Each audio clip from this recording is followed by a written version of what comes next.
All right, good evening. Welcome to the program. Couple minutes late getting started tonight. It's sweet and sour time with Peek Wilbur and David Moulton, and lots of activity in the transfer portal. What in the world is going on? 3 Gators are gone. We'll weigh in with in just a moment. David Moulton later, right here on the Buddy Martin Show. Stay tuned. Tell your friends and neighbors we are on the air right now. Yes, it's time again for Buddy Martin. Call him up and tell him what you're thinking. But be kind because he's doing the best he can. Better, stronger, faster. Mama says that alligators are ornery because they got all them teeth but no toothbrush. Hey, what if the voice calls while you're gone? Take a message. Bye! You ready, champ? I'm ready for this my whole life. I'm incapable of small talk. But that's why you love me, right? Kind of intimidating to be in the presence of so many great athletes.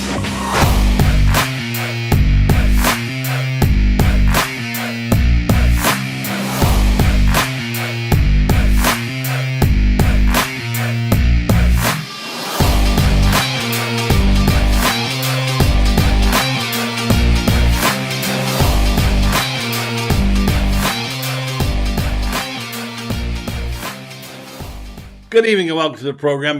Buddy Martin. The program is heard here 4 nights a week, sometimes 5, and of course, sometimes Friday afternoon with Urban Meyer. So I want to tell you the Gator basketball team, and I'll get Allie to update me.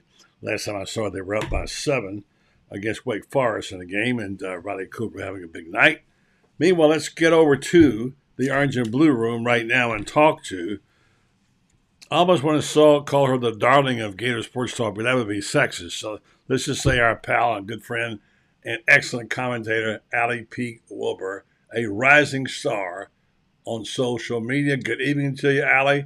How's life? How's the kids? And how about them Gators?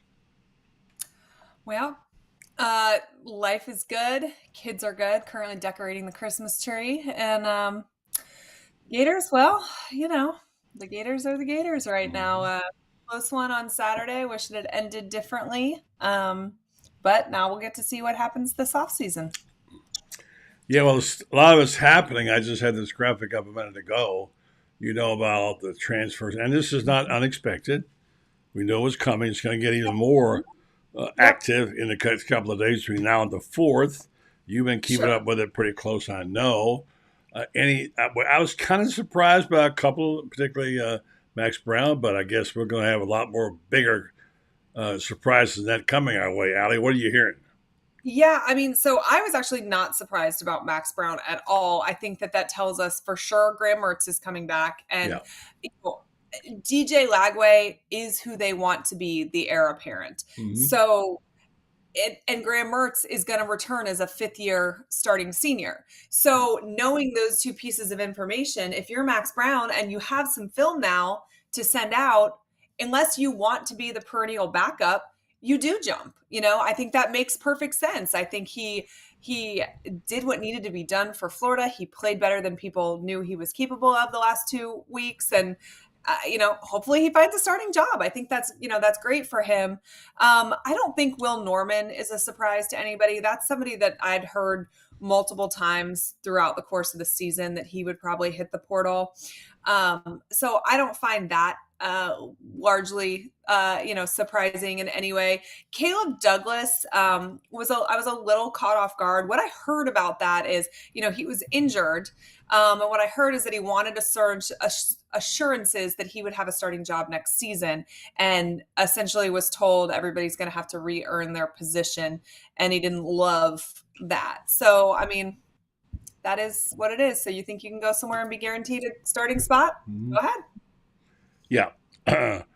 There's some interesting names being bandied about. Of course, the thing you have to guard against, Allie, is that we're kind of reporters around here. We fancy ourselves as having a little bit of journalistic background. And so we don't want to dive in with all the rumors. Yeah. And you could go crazy chasing your tail on these rumors. But by the same token, you can't ignore them completely. How do you approach it? I like to wait for the player to say what they're planning on doing, just because I kind of feel like it's their piece of information to share. I don't have this huge urge to beat a player to his own punch, if that makes sense. I do think there are going to be some names that we hear in the next couple of days that probably will send Gator Nation a little bit into a tizzy, but you know, I think it'll all work out in the end. Is Trevor Etienne one of them? He might be. He might be one of the ones that I have heard. No confirmation for sure, but I do know that one of our very biggest rivals is working very, very hard to try and get him over to their team. And, you know, Montrell Johnson, we hope, is coming back for one more year. And we've got some running backs. We've got Webb. We've got some running backs coming in. I think we'll be okay. If we were to lose Etienne, I think it's one of those things that's a bigger deal today than it would be in August, meaning it's bad optics. Mm-hmm. It's bad optics for your best running back, one of the best players in your entire team, to hit the transfer portal, particularly because he's only going to stay one more year anyway. So it's not really tied to Billy Napier's success or failure. But, you know, if it happens, I'm sure he has his reasons as well. But, you know, I guarantee you, lots of people are working very hard behind the scenes for it not to happen. So we'll see. It's going to be kind of like Christmas shopping as these players kick the tires and go on. And in a way, it's kind of fun. It keeps the off season popping a little bit. Yeah. If you're winning, if you're losing players, it's not fun. But, you know, I always like to say the transfer portal giveth and the transfer portal taketh away. That is true. And I mean, think about this. We only won 5 games with the roster that Florida currently has. Is it really the end of the world if they lose 15 to 20 the guys that we didn't win with, as long as they aren't huge, you know, pieces to the puzzle, right? And I think, you know, anybody caught off guard by these moves hasn't been paying attention. We need to lose players to be able to pick up guys that can play immediately.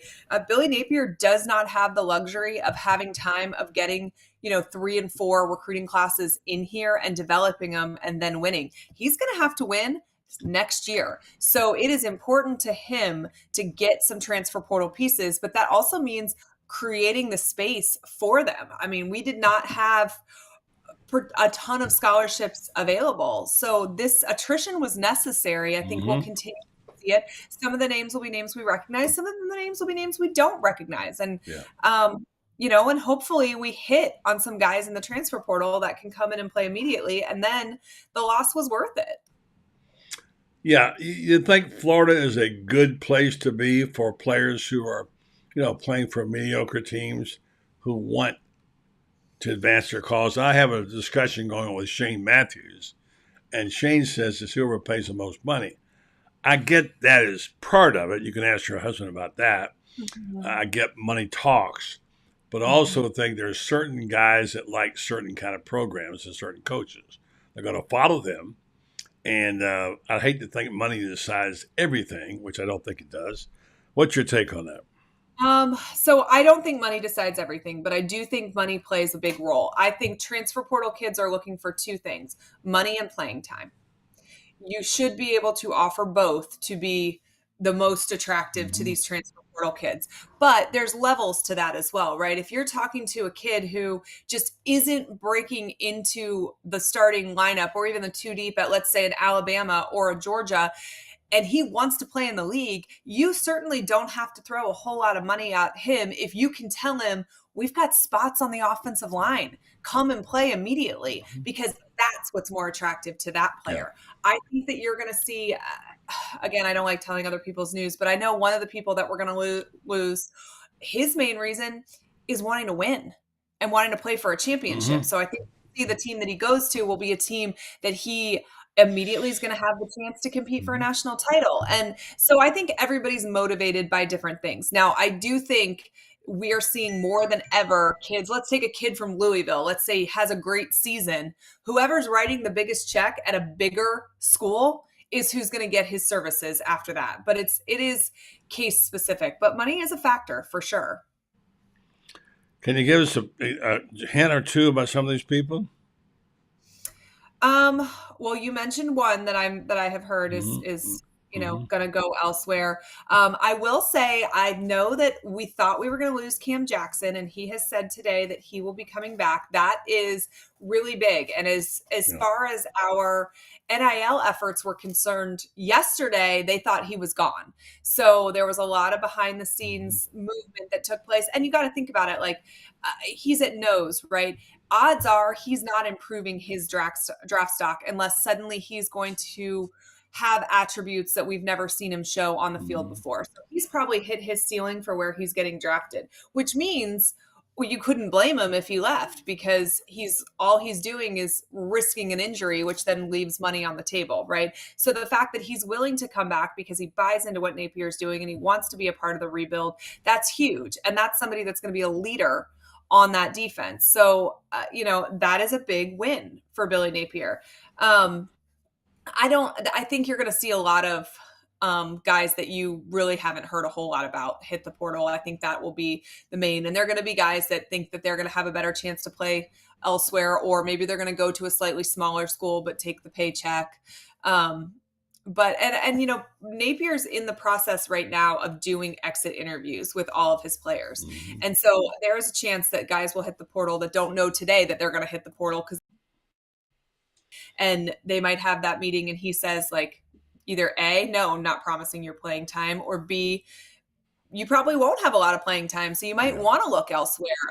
Napier wants to create some attrition. Yeah, for sure. Yeah. We haven't talked about the coaching changes. Let's do this. I think Sauer is on the other line. Let's go. Let's take a break, hear from Jeffrey Moulton talking about hoops. Anybody's got a basketball score, post it. And meanwhile, we'll come back with Allie Peek and David Moulton around the corner on Sweet and Sour. All going to be good right here tonight on the Buddy Martin Show.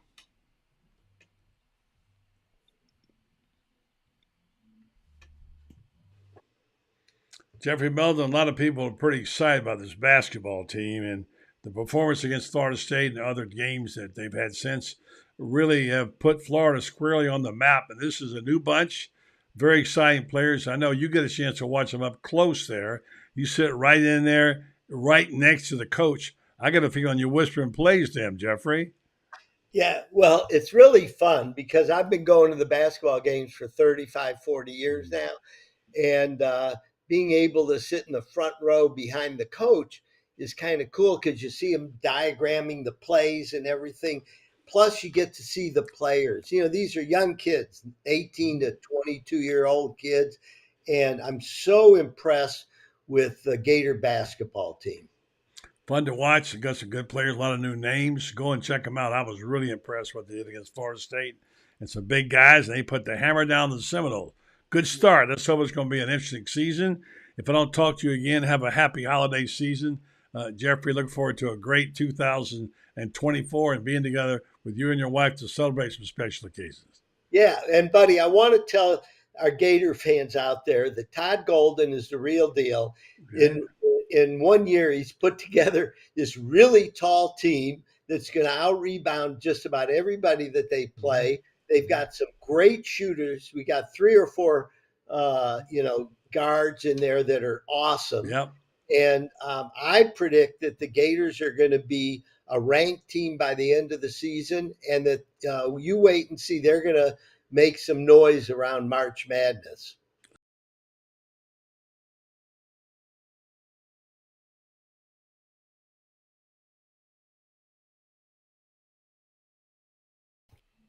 Anyway, somebody give me, it's like a 6 or 7 point difference with a minute and a half to go. Allie, have you seen that?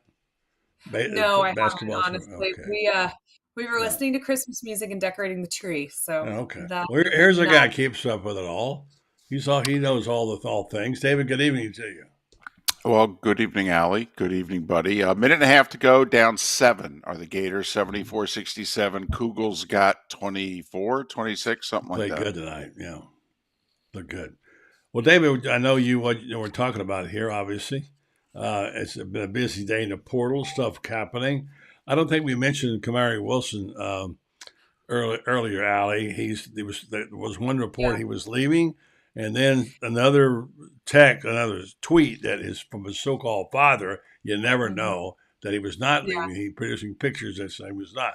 So that wouldn't shock me.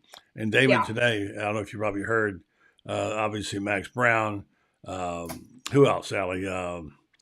Caleb Douglas, and Will Norman. Yeah. So, like I said earlier, David, the transfer portal will give it, and the transfer portal will take it away. Yeah, and quite frankly, it's tough to imagine. There's really only, I think, a handful of players that if they left would be just, very, very disappointing. We've talked about it now for a while. They need 24 dudes. And if a half dozen dudes leave, well, then there's more scholarships in theory for more dudes. He's just got to get the right ones. Yeah. I think it's common for everybody to lose a handful of guys. I mean, Miami's, losing quarterbacks. I mean, it happens, especially when you're 5-7. I mean, it's definitely, if it's only a handful, I'd consider it a win. Okay. Is it though? Don't you maybe need more than a handful to get what you need? No, I mean leaving. I mean, if it's only a handful leaving. I know, but what I'm saying is, she wants them to leave.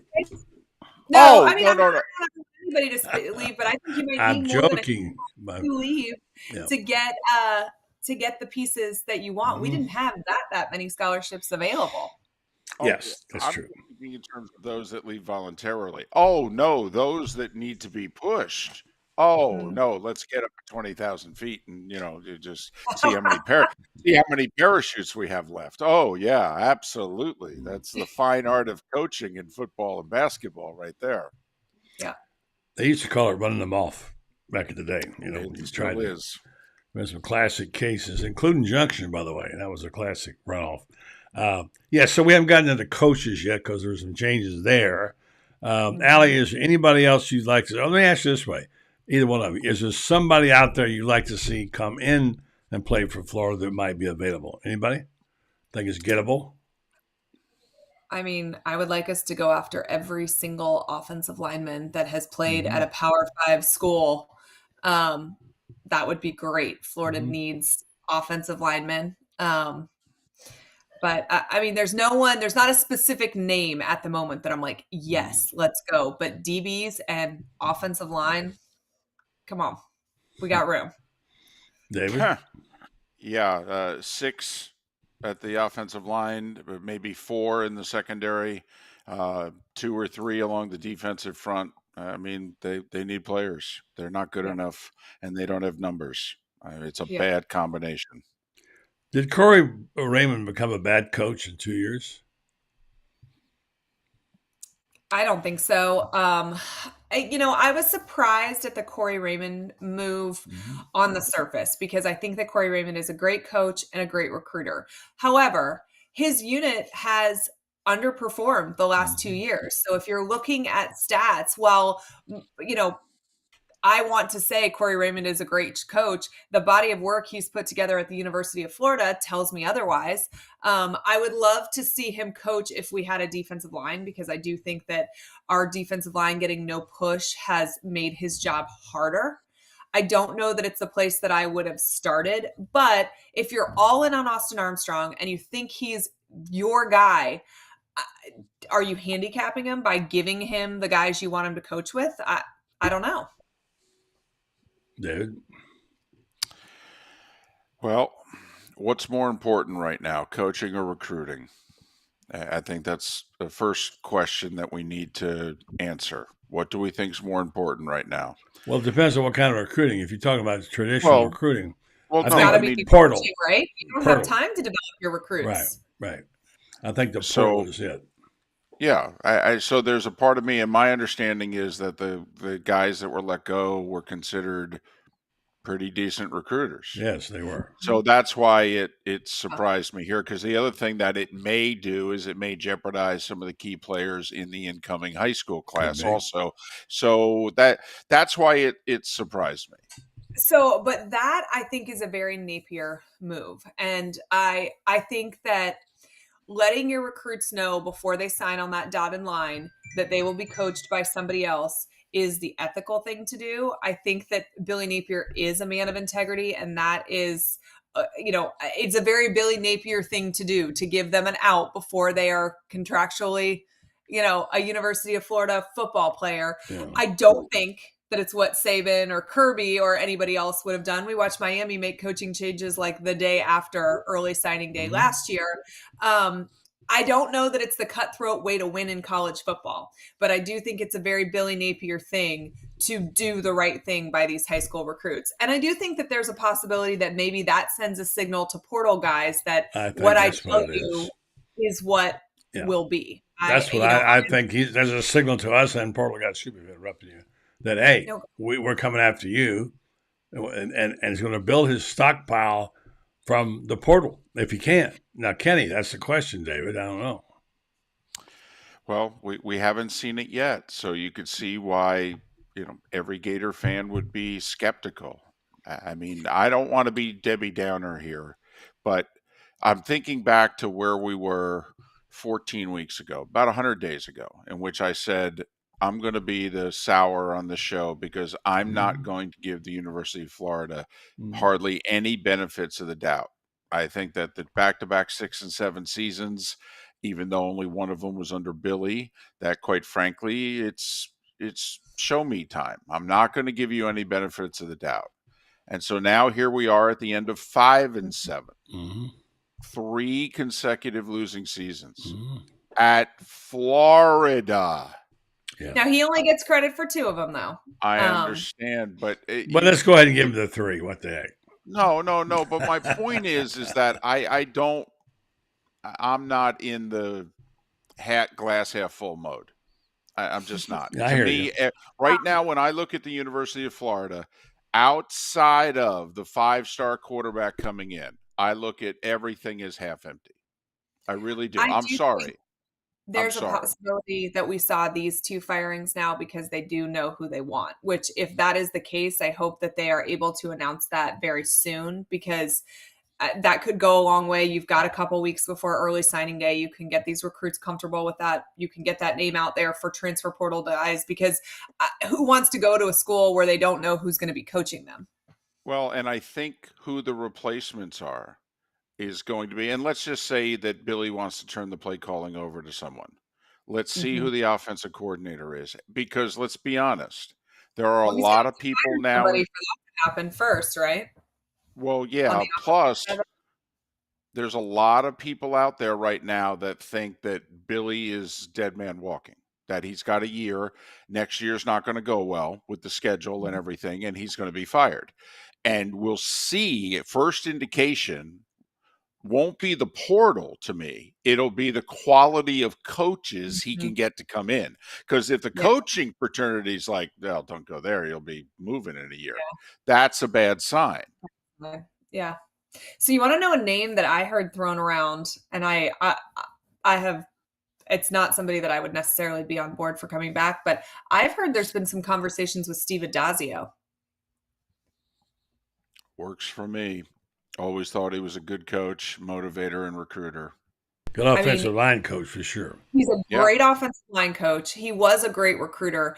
I would be interested to see what his recruiting pitch is now that NIL is factored in, because I assure you it would have to change. Doesn't fit his personality. No, not.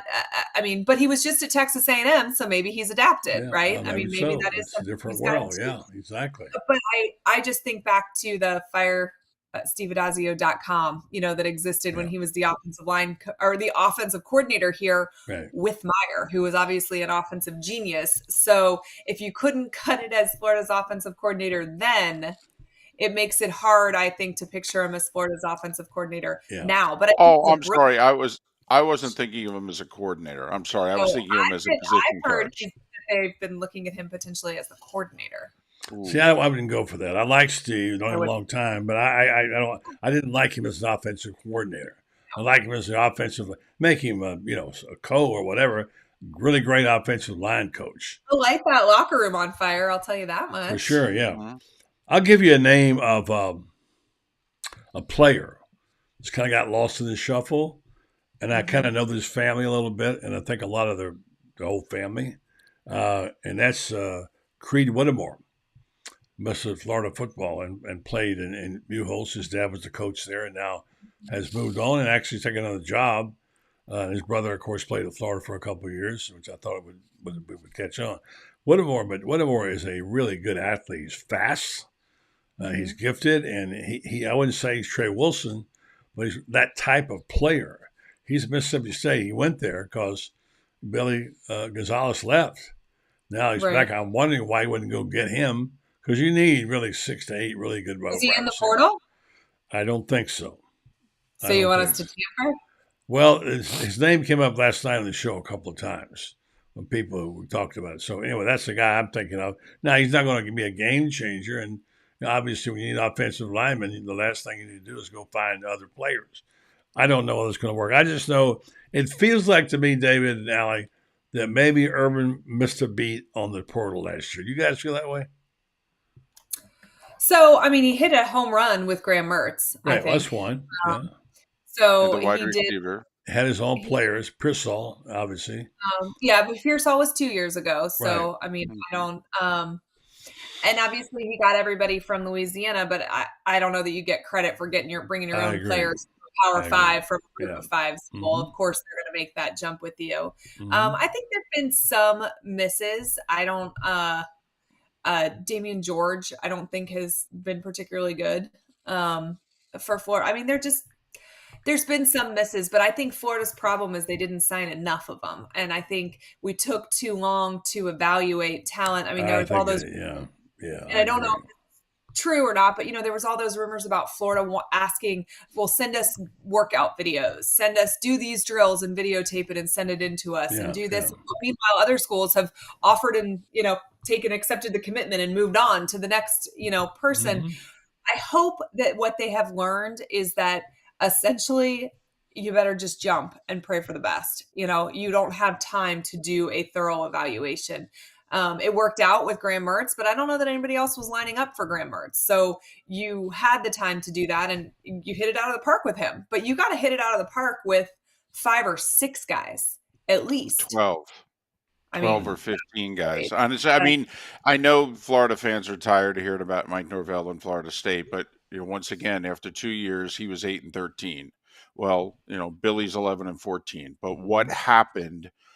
First off, what did Florida State have after 2 years? He had established a little bit of a culture. Well, Allie, let me ask you. 5 games in that season too. So even though the records look similar, the trajectory does not look similar. Well, last year he won his last 6 games. I'm talking about his second year, though. He went 5-7. Okay. But he had established a culture change. You guys are closer to it than I am. Has Billy established a culture change? The other thing that Norvell had going into year 3 was he had his young quarterback on campus. In theory, Billy's going to have a veteran and a young quarterback on campus next year. What did Mike do in the offseason between year 2 and year 3? He crushed the portal. That's it. I mean, they're in very similar situations, actually. But then Norvell crushed the portal, which led to his turnaround season, which made it easier for him to do everything else heading into year 4.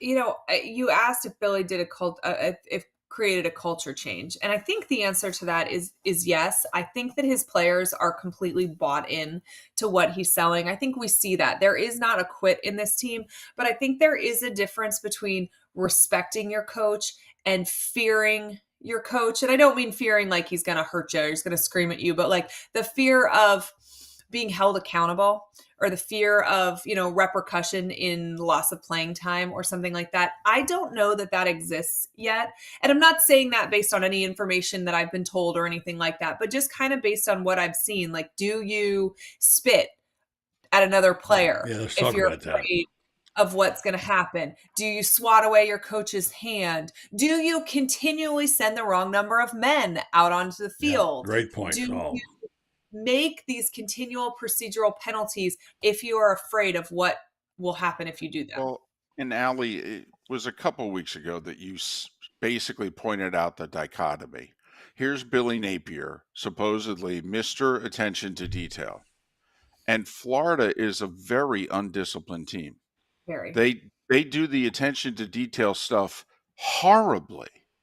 And then you throw undiscipline on top of it, and that's a reflection on, at some point, coaching. I mean, you blame the players to a point, but then you look around and go, the coaches can't snap them out of this?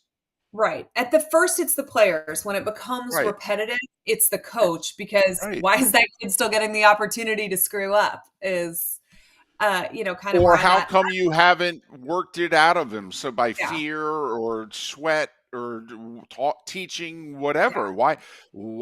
I mean, I could Eric not says, believe. Do they want to be Billy's best friend, or do they want to win? Because you probably can't do both, right? I mean, think of the 2 penalties. The spitting penalty. I mean, that's at least a 4-point penalty. I don't know that they're scoring a touchdown at the end of that half. That's worse than the shoe throw for me. And then the late hit. I mean, you get the stop. You only need a field goal to win, whether you're going to get it or not. I mean, those are 2 horrendous penalties, and to happen in week 12. I mean, what about the blocking out of bounds? I mean, there was some egregious penalties that are just boneheaded plays. You've got to be smarter than that. And I like when players play with emotion. I don't like when they can't control those emotions. And that is kind of what we saw. I did not see a more undisciplined SEC team this year. Yeah. I didn't. Even Arkansas. Arkansas managed to make mistakes, and screw some games up. A&M couldn't score. I mean, we can go down the list of underachieving, disappointing teams. I don't know if there was a team that was more undisciplined than Florida in the conference. That's really the root of why Florida fans are so over this situation. I got more complaints about that than anything else in the game. That's what it is. Vegas had Florida going 5.5. So, and obviously you can't win a half a game. So us going 5-7 isn't a surprise to anyone. And when you have winnable games that you let get away, real close games, Florida could have 9 wins if they would stop shooting themselves in the foot. And I think that's what makes it worse. Gator fans can see you're right there. If you controlled those details that you tell us are so important, if you use that 200-person staff to our advantage, if you focused on something like special teams. And so it's the words not matching the actions, I really truly think is the biggest root of why Florida fans are so frustrated right now.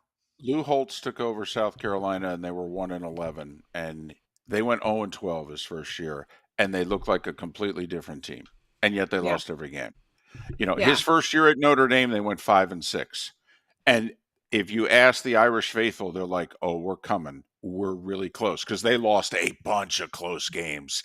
But they were playing the right way, and you knew. And what did he do? He went out and got Tony Rice, added it to what he was building, and we all know what happened over the next 3 years.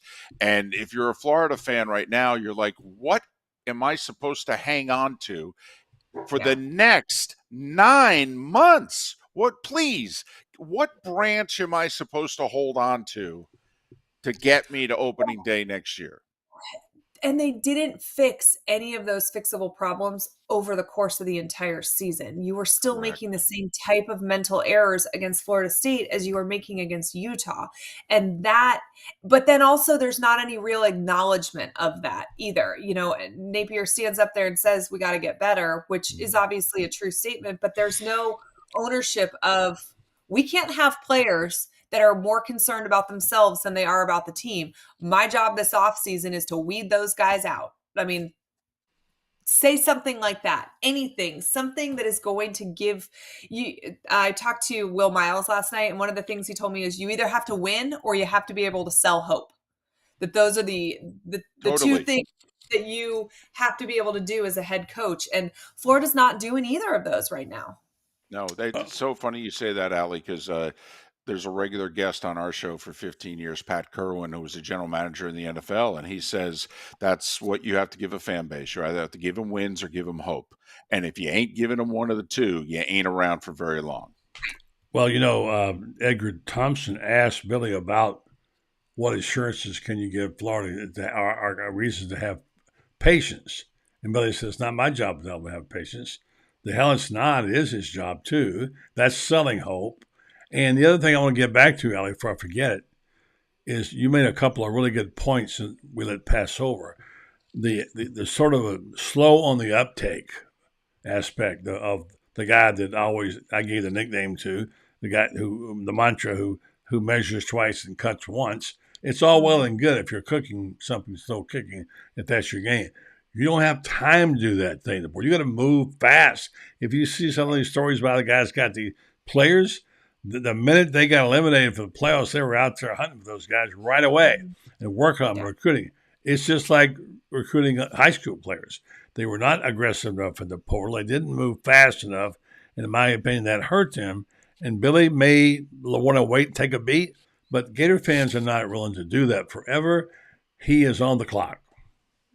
Yeah, and I think missing the bowl game is an opportunity for him to make it right. Let's see if he does, because if Florida made a bowl game, let's say they got 6 wins, they would be playing the very last weekend before early signing day, which means there is no opportunity to have recruits on campus, and you are splitting your time between coaching this team in the bowl game and trying to get these kids to commit to you at the last second.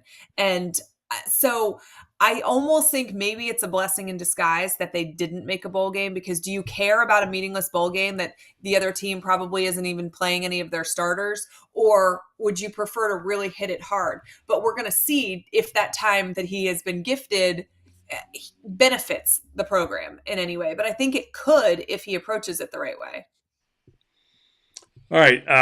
Let's stop. I want to go over a list of coaches.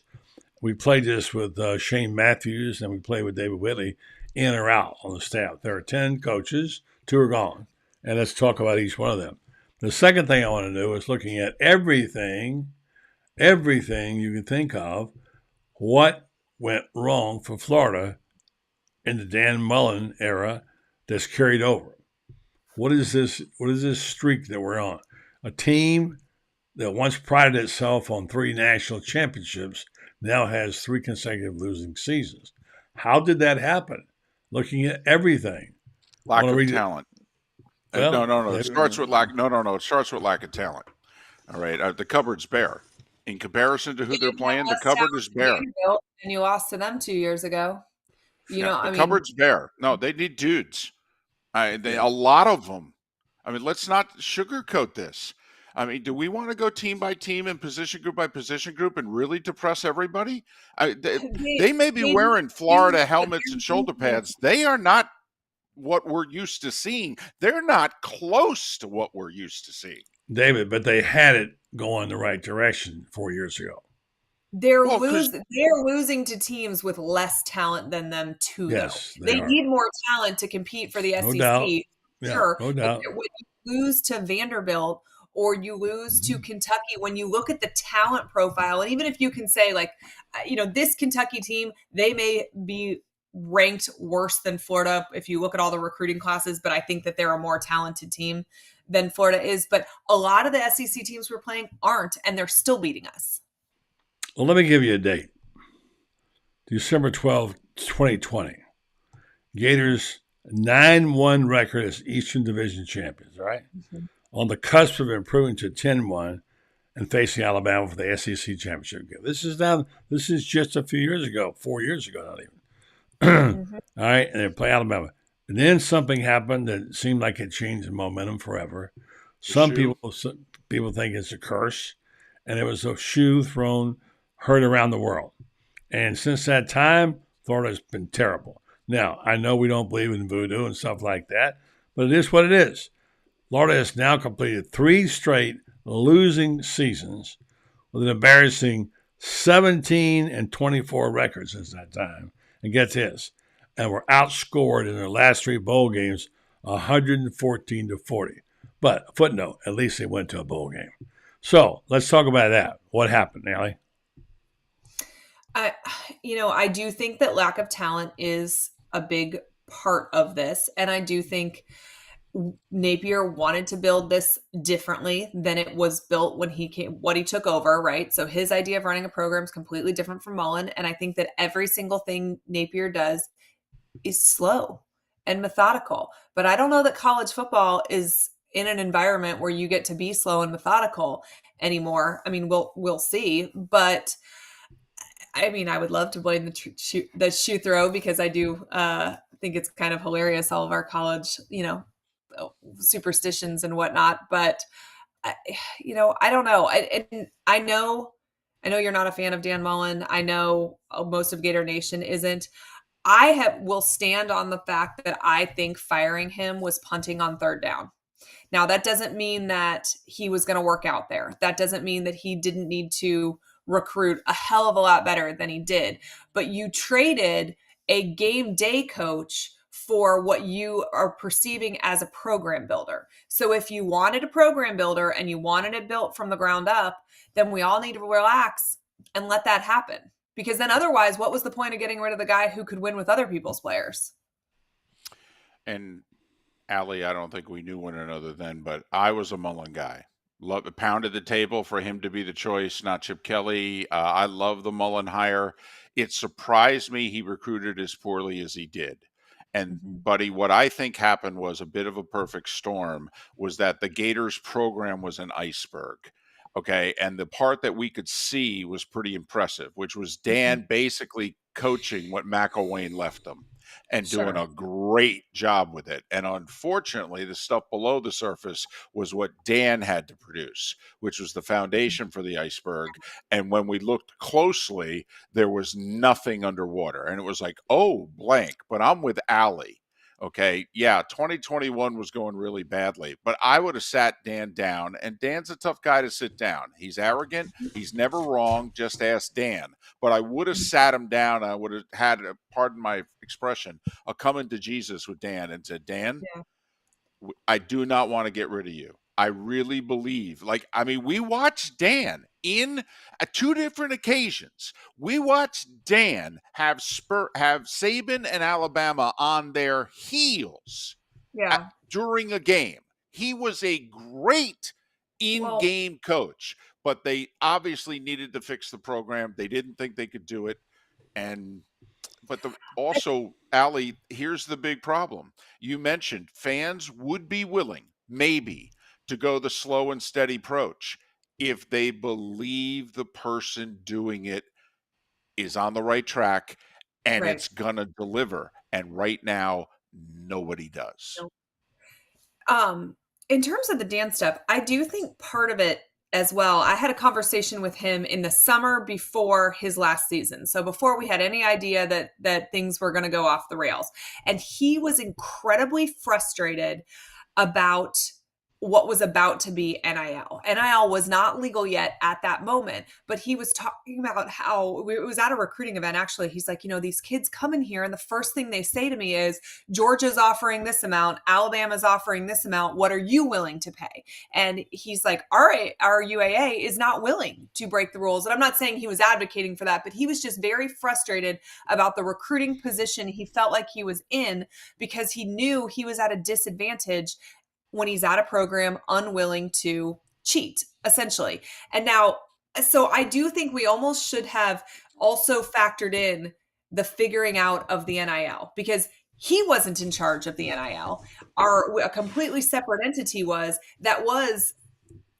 kind of bobbling the ball a little bit, during that period of time. And that makes the whole recruiting thing difficult as well. And I think what ultimately became his undoing, outside of his own arrogance, which I think was a big piece of the puzzle, was that when he got to Florida, a couple weeks after he was there, he told Eric and I, we went up for the LSU game. This is before they beat LSU his very first season. And he said, these players don't think football's fun.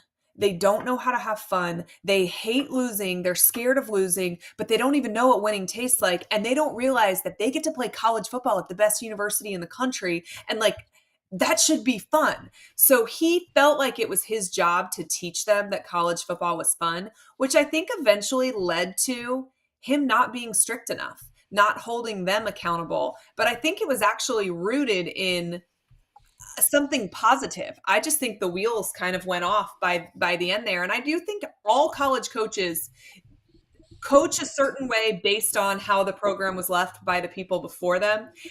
And that creates its own set of problems. And we watch that happen over and over and over again through these coaching changes.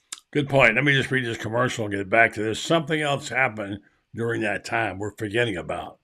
And whenever Scott Strickland said he was fired, he said it wasn't just a record. So let's think about that for a second while I tell you about Titan MRI, worth the short drive to Gainesville. No insurance is no problem. You can pay with cash or card with same-day scheduling available. Start feeling better today because Titan MRI is North Central Florida's premier independent facility for MRIs. Come see why hundreds of people are visiting our Gainesville location from Ocala, Marion County, and the Villages. That's TitanMRI.com. Okay, there was a show cause for Dan Mullen, remember?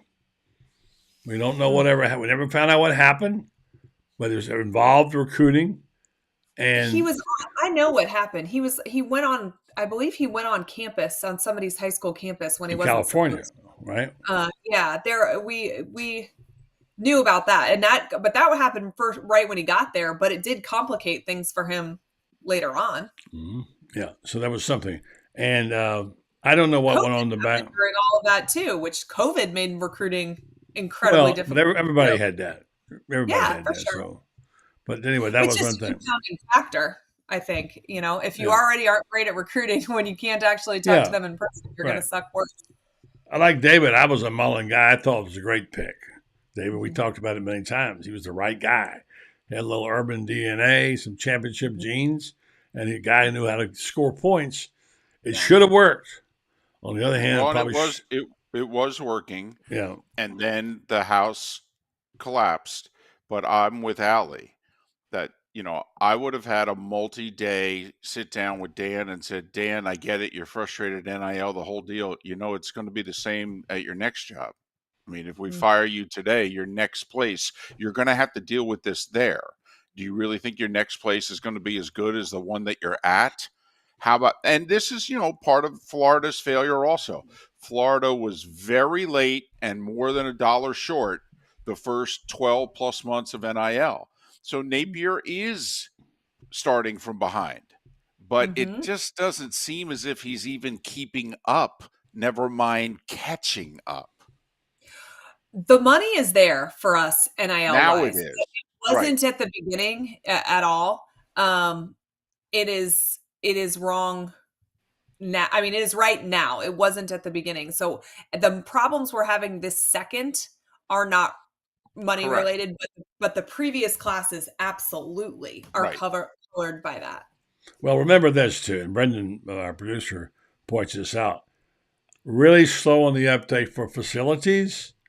McElwain, for all his difficulties, got involved in it, and Jeremy was slow on the uptake, saying, we're not getting into an arms race. Well, guess what? You had no choice. You had to get in the arms race to win the war. And they started that facility with 70 yards. McElwain pitched to fifth, and they extended it to 100 yards, but they forgot to put the end zones in. And there was no room on the sidelines. I mean, they screwed that up. The Rashada thing was screwed up. So at some point in time, the AD has to take blame for this, if this is true. So if he was supposed to sit down with Dan, where was Scott Strickland? Well, and honestly, the athletic department being slow on the uptake for football is not something new. And it did start with the arms race. I think having Spurrier and Urban really covered up a lot of the ills of our athletic department not being willing to open up the checkbook or get into an arms race, because you had two football geniuses winning despite that, not because of that. I mean, Urban complained about the facilities when he got here. I remember when they redid the weight room, and that was like the coolest thing since sliced bread. But it was catching up to where everybody else was. And when Dan got here, he made Scott Strickland get on a plane to him, and they flew to every other SEC school and toured the facilities, because Dan said, we're probably 11th out of 12. I think that was like the year before Mississippi, or maybe maybe we're 13 to 14, whatever it was. Anyway, he pointed that out to our athletic department. We've been slow on the uptake with NIL. And even though we have Florida Victorious, who does a great job, I don't know that Gator Boosters has fully embraced them. And I don't know that the UAA has fully embraced them. So I think you have separate entities fighting over the contact information for boosters, because Gator Booster wants them to build a facility and Florida Victorious wants them to land a player. And so I still don't know that the athletic department is headed in the right direction. And unfortunately, I'm not 100% sure if Napier can ever get to that next level if the UAA doesn't get fixed. David? I think we've pointed out every failure, and it's all contributed to where they're at right now, quite frankly. You had an athletic department that was way slow, a generation slow in facilities. I mean, I couldn't believe that Florida didn't have an indoor practice facility just for safety, just for the late afternoon, the heat and lightning. Practiced in the parking garage? I know. I mean, honestly, I couldn't believe that when I was covering the Gators during Urban's tenure. And I'm like, what? Just for safety from lightning and heat. I'm like, well, you got to build one of these. Forget recruits. So, yes. So they were a generation behind. That was probably Jeremy Foley's biggest failure as an AD, was facilities. And he didn't have many. But that's probably his biggest knock. And then, running Spurrier out because Steve was sick with him. But then, yeah, they were late and they were slow, and now they're way behind because of it. Okay, fine. I still contend, and Allie, tell me if I'm wrong, that Gator Nation could handle this if they believed that Napier was the answer. And they don't. They don't. If they lost differently, and I just think it would be so different. They could still lose. They just would need to lose differently. But yes. I will say this. If you're willing to fire a coach who took you to a New Year's Six Bowl 3 out of 4 years because you believe the foundation was crappy and needs to be rebuilt, then you sure as heck better give the person that you hired to rebuild it the time to do it. Because otherwise, what are you going to repeat history again? At some point, this job becomes devalued if every 2 to 3 years we're looking for somebody else. But see, if I was Strickland and it might cost me my job, I would publicly say he's got at least 2 more years, folks. I would say it also for incoming coaches and recruits. Okay, I would say, listen, and if the Gator faithful end up firing me because of it, but I would point out, I go, everything we pointed out, listen, and you blame me for as much of our organizational failures that Billy inherited as you want. I'll take all the blame. Billy started from behind. He's playing catch up in the toughest conference in the country, and it's hard. And it's even gone a little harder than I thought it would. But listen, we're playing the toughest schedule in the country next year. Okay, so if you need next year to be 10 wins or bust, well, then fire us all right now. Okay, he's got a minimum of 4 years. Okay, and I am telling you, at the end of 2025, I will walk up to this podium and either sign everybody to contract extensions or everybody and me will be fired. And I would pound the fist and walk out the door. When you say everybody and me, that's exactly true, because you don't get to hire and fire 3 failed football coaches. No. So their tenures are tied together. It's mutual destruction at this point, right? So that's exactly what Strickland should do, because that's really the only move he has. He loses his job too if Napier fails. Totally. What does that tell you? What do you mean? It tells me that Strickland doesn't know himself. He's pretty uncertain, and so much of his fate was decided by external forces. For instance, if a couple of big boys step away from the NIL deals and they start losing some of the guys they had for the next class, Strickland's job is in jeopardy. And so this is a very tenuous thing right now. Maybe that's why he's not saying it. I'm not saying whether it's right or wrong. I'm just saying that's what I'm not saying anything doesn't save his job. Hey, buddy, listen, you live there. Allie lives there. Allie's a Gator. I mean, I'm an outsider, but the one thing I've picked up in 25 years, there's a healthy arrogance about being a Gator. I agree with that. I've always said that. I would, if I'm a Gator and if I'm a big money Gator booster, I want my AD pounding the thing, sticking his chest out and basically saying, if you don't believe in me, fire me now. Okay. But let me tell you, this is what we're going to do. And it's going to take 2 more years.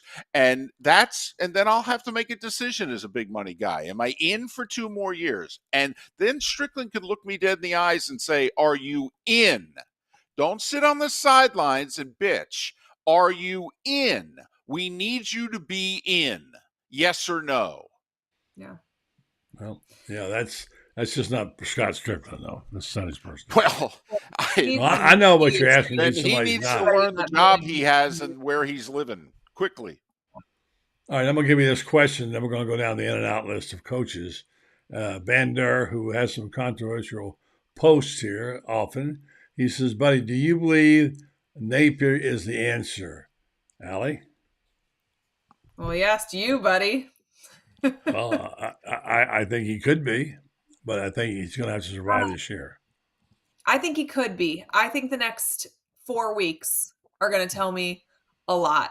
I want to know who he hires, and I want to know who he gets from the transfer portal. Who he hires as an offensive coordinator is going to tell me if he is serious about giving over those play calling responsibilities. If he promotes from within, he's got no plans on giving up any of the reins. If he goes out and also he has no juice, because that'll also say that he couldn't get anybody from outside to come work for him.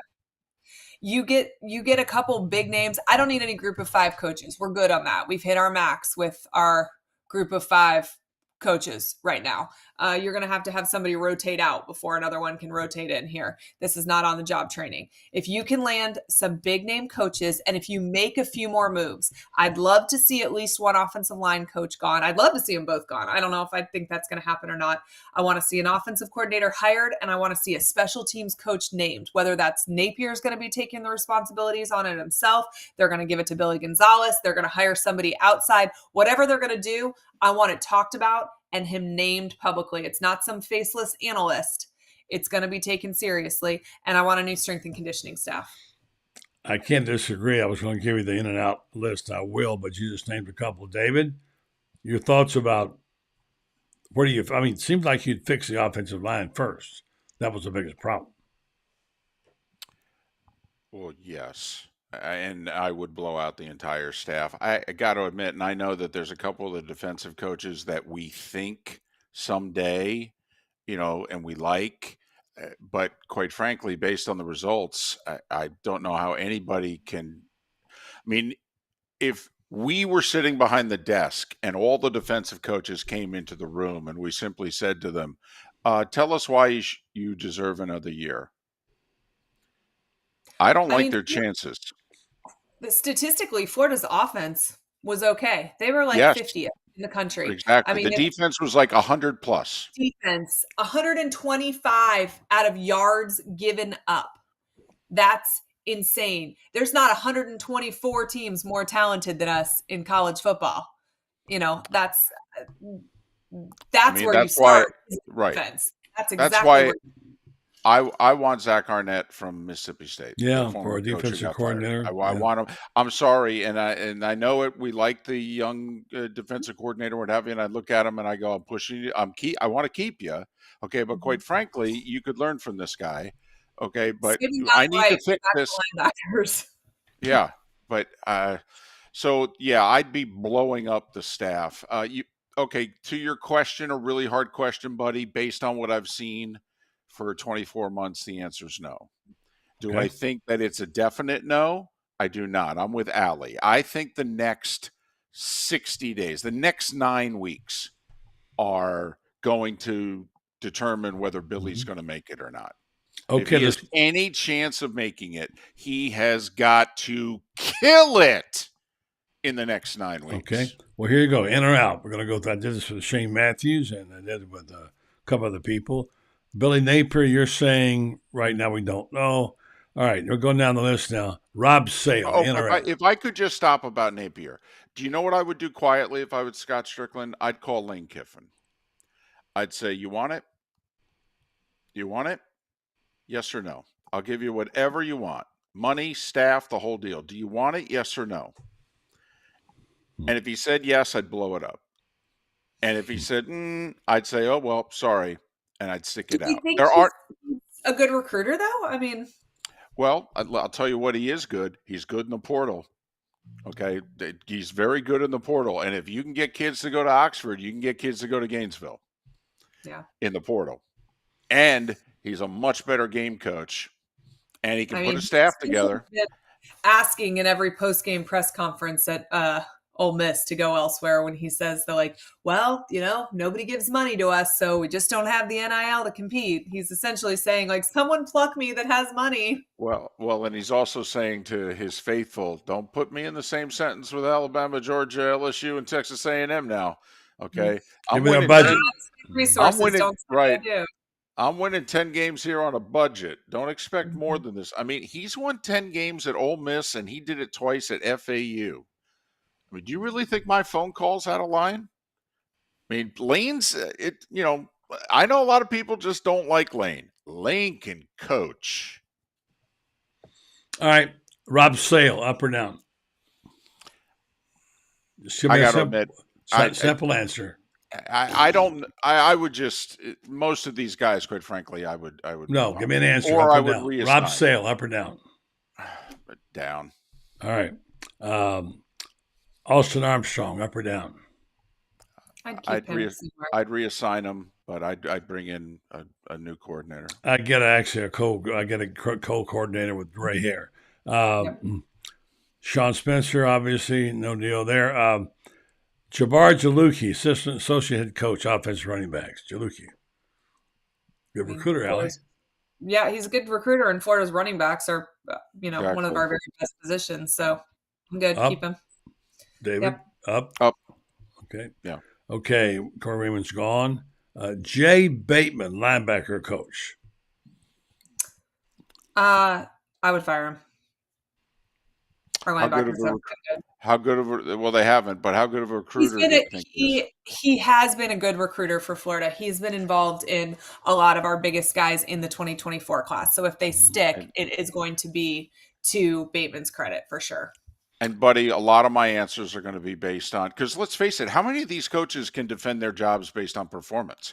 None. I mean, most of them can't. So, to me, I would look at all these guys and basically be like, so which kids am I going to lose if I fire this guy? The other thing I might want to do is I might just want to keep them but reassign them. Yeah. Okay, that's your option. Russ Callaway, a guy allegedly was a good recruiter, and the tight ends played pretty well, except for injuries. Allie, up or down on Russ Callaway? He can stay. I'm good with that. David? Yeah, whatever. I don't. No, up or down? I don't think. Fine. Let's go. Yes, not an answer. What the heck? Up or down? Up. Okay. Billy Gonzalez. By the way, we do a segment on the show called Yes, No, Maybe So. I think my answer was maybe so. Wrong show. Wrong show. All right. Billy Gonzalez. Keep. Only position group that has developed over the course of this season. Keep. Go get Creed Whittemore. Okay. Mike Peterson. Edge coach. So I would normally say keep for Mike Peterson. However, I will tell you a recruit that we lost recently essentially told our NIL board that the reason that he flipped is because once he committed, he never heard from Mike Peterson again, which is not when, and that was his main recruiter. Okay. Good to know that. Good insight from me. David, Mike Peterson. Oh, there you go. It's, there's a thumbs down right there. Can't have a coach that's costing us recruits. All right, here's one. Darnell Stapleton. I mean, do you need two offensive line coaches? If you're going to fire his boss, you got to fire Stapleton. I'm assuming. Yeah. Allie? Sale's a better recruiter than Stapleton is. So if we're only keeping one, I'll keep Sale, but I would prefer to dump both. David? Yeah, I'm cleaning house at that position. Mark Hockey. I've heard mixed things about him. Allie? Hunt him to the moon. Really? Yes, I think we've gotten pushed around on both lines of scrimmage all season long. I think that mental toughness is built in the off season. And while I think this team has a will to win, I don't think that they are dogs. And I think that all starts with strength and conditioning. Spurrier, by the way, fired his strength and conditioning coach after getting clevered by Nebraska in '95. Won a national championship the next year. David? Didn't he hire Rob Glass? Yes.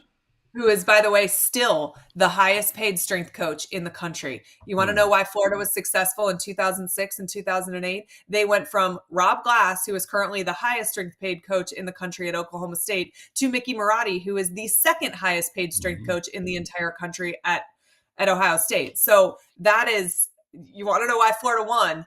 Look at who they had developing these players for a massive chunk of time there. And David, they have them completely in the off season. So the strength and conditioning coach has to coach them all during the year. So I love the fact that Allie used the phrase dogs, because that's I say that a lot about players, dudes and dogs. And yes, you want a team in the fourth quarter that in which you want the opponents looking across going, holy blank. And it's been 4 years at least since a Gator opponent has looked across at them in the fourth quarter and went, holy blank. Now, I don't think we looked out of shape. I just don't think we were tough, either physically or mentally tough. Well, definitely not mentally. And that's created in the offseason. That's created in that whole window of time that no other coach even has access to you. And I think that that's going to cure a lot of Florida's ills. Okay. Final thoughts. Fred Taylor, Hall of Fame or not? Yes. All right. Are you asking me, should he be in the Hall of Fame? He's not. He's a semifinalist. Should he be is what he's asking, I think, right? Going down the list. I don't know if there's a better running back out there who's not in the Hall of Fame. If he wore a Cowboy jersey, would he have been a first ballot?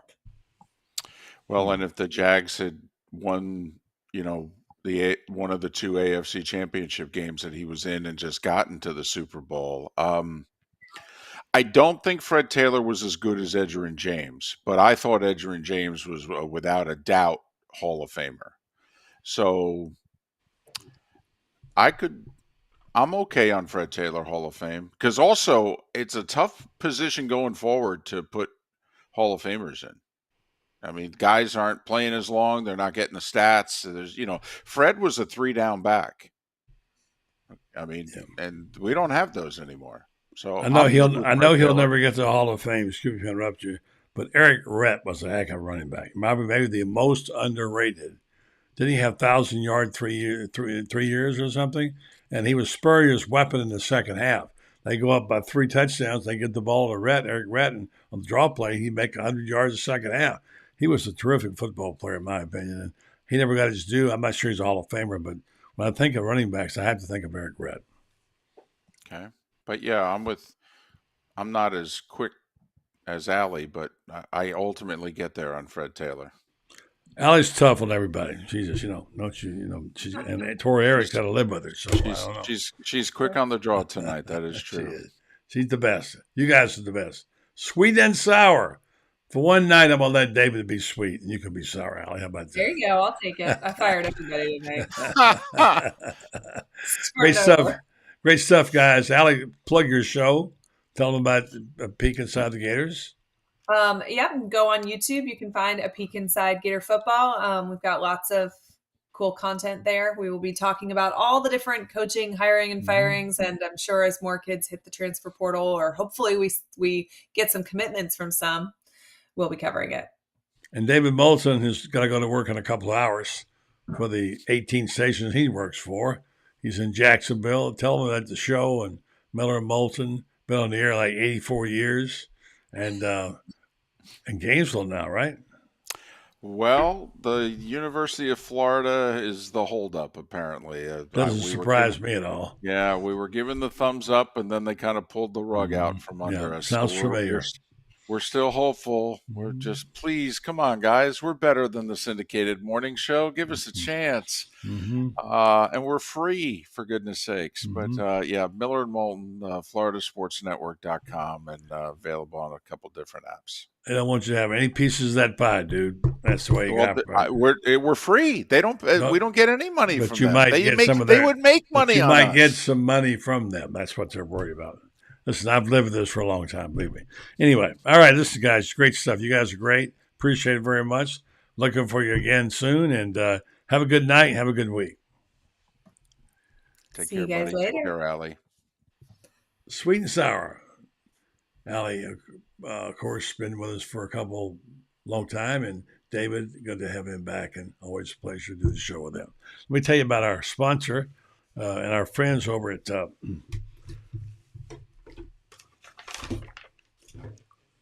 Red Star Medical Research, who've been sponsoring this program now for quite some time. They do a lot of great work in the community. They have the service which looks out after our health with a high-quality patient-centered clinical research facility, and they bring cutting-edge clinical research trials to Ocala in areas like dementia, Alzheimer's, psoriasis, osteoarthritis, migraines, fibromyalgia, many other conditions that affect us in this community. They have a regular clinical research trials. You can hear about them, read about them on their website, redstar.net. And by the way, if you would like to be part of them, you can join it, maybe get compensated for time and travel. They've done over 700 clinical research trials since they've been around here, and they've continued to coordinate with the companies in the medical industry and biomedical industry as well. Red Star Medical Research, seeking tomorrow's answers to the health questions of today. Thanks to Allie. Thanks to David. Have a good night. We're back tomorrow night with Ben Troop and the guys. Please join us.